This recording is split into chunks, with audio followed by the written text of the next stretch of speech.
2023. Today, I am going to fix this 57 Chevy bumper.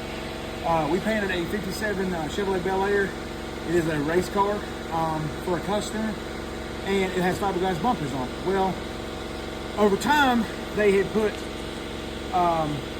like your regular bumper hardware in the bumper, and in fiberglass it had watered the holes out, and we're going to try to fix this to where they can have a stud in it, but it's encased in the fiberglass and you don't see it. So we've got a special treat for you today. When I get this done to a point, we're going somewhere. So just hang tight and watch me fix this hole. So what we're gonna do is I'm gonna make some pieces out of metal that fits the holes like that, and then I'm gonna weld the nuts on the back side, these bolts on the back side like this, and stick them through. I'm gonna grind this down and encase it in, and then I'm gonna smooth it over with fiberglass. So this is a smooth finish on the front, and you don't see any more bolt holes or anything, but it still gives you structure to hold to it. This thing's about a ½ inch thick, so you'll have plenty of structure. Plus, we're not really pulling on the bolts, we'll be pulling on the center. So instead of it pulling just on the bolt to pull through, it's pulling on the whole plate. So that being said, as it tightens it down, it's pulling across the larger surface, and it won't bust these holes out. So hang out tight with the Venture, watch how we do this, and I'll come back at you in a minute. And like I said, we going somewhere. We must be safe. Nothing can hit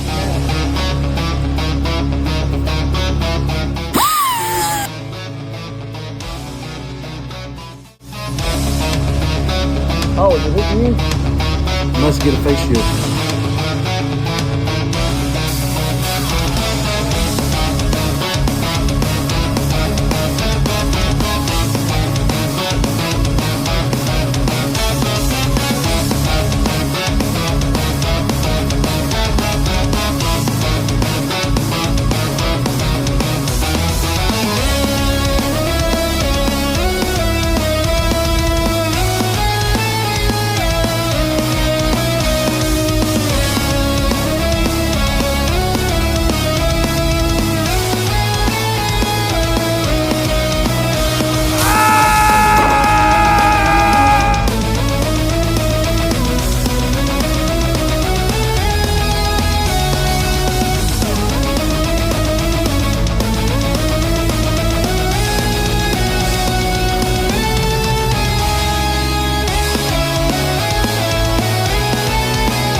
Right here, guys.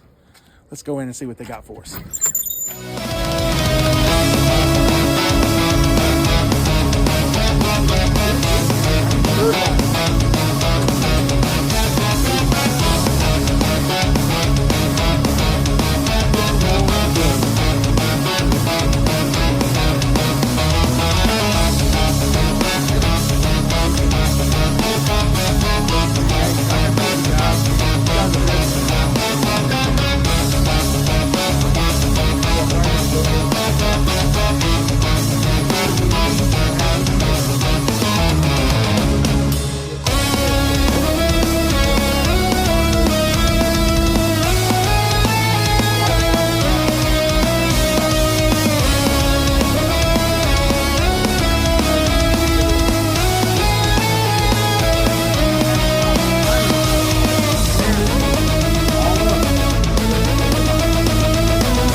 Any kind of deal they need, we'll send you to Mike. Mike will hook you up with any products in the building that he's got.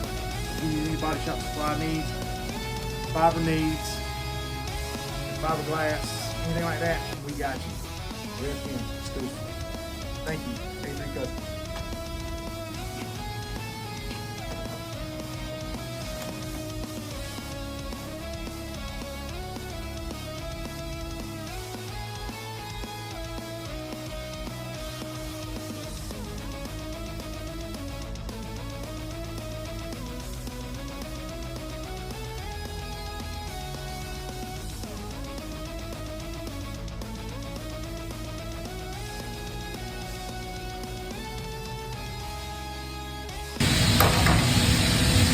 And as you can see, guys, that's the way we fixed this problem here, because it had 2 big bolts in it and it kept pulling through.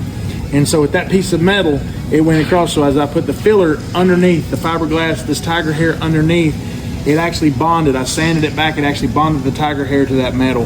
The metal was ground on the backside. This metal's pretty rough. It's got a lot of grind to it. We do a lot of metal finishing on this. But when I welded the nuts to it, they didn't have to be perfect. Just needed to be welded on where they won't fall off or pull through. And now we'll actually do this right here. We'll metal finish it. I mean, we'll fiberglass this off. And then once this is fiberglass, we'll flip it over and we'll put a piece of fiberglass matting on the inside that we'll get from RevChem Composites. We'll put that fiberglass matting on the inside, and then we'll pour resin on the inside, which makes it super hard on the inside. So as it's pulling the bolts down, there's not a lot of weight to this bumper. It's fiberglass, so that would keep it adhered to where the backside too. So we're not just going to finish the front; we'll finish the back too, and then we'll be able to put the nuts and bolts through the frame rail. It has a bracket similar to this one, and this bracket here, a bolt to the frame, bolt hole. Y'all get the gist. Put a nut, we're done deal, and then you don't see nothing on the front. But when we got it in here, it had big bolts in it, like the conventional bumper bolts, little cap head kind of bumper bolts. I think they're 7/16. But then as they tighten them, as it vibrates, it loosens up, and when it loosens the hole, it just wallers the hole out, and eventually it'll just pull through and the bumper will fall off. So it really wasn't a whole lot to hold on. This was the only option that I really had to do to put a fiberglass on here that was quick within reason to get this fixed. So we're going to continue doing this one, knock this out. It'll look like this. Of course, we'll sand it back once this dries. We'll re-skim it. We'll finish the front of it, really make it pretty. The backside, like I said, we will put a whole piece of fiberglass matting in there. We will pull resin in there and then let it sit for 24 hours. And then we'll come back, grind that kind of clean. We'll rock guard everything behind that bumper and everything. And then we'll assemble the bumper to the car. Once it's tightened down, and we make sure there's no cracking or anything in the front. If anything was to pull through, and let's say it gets a hairline crack or whatever, which that shouldn't be the case, because the resin on the backside should hold that. Pretty steel, that's an insurance policy on the back of it. And once that's there, we'll finish the front off. We'll paint it the color we're going to paint the bumper. They're going to be a different color than the car. We'll paint it and then put all the trim back on the thing, and then we're good to go. And it's a lot better fix than what was in there when we took it off the car. And thank you for watching that. A3 Custom.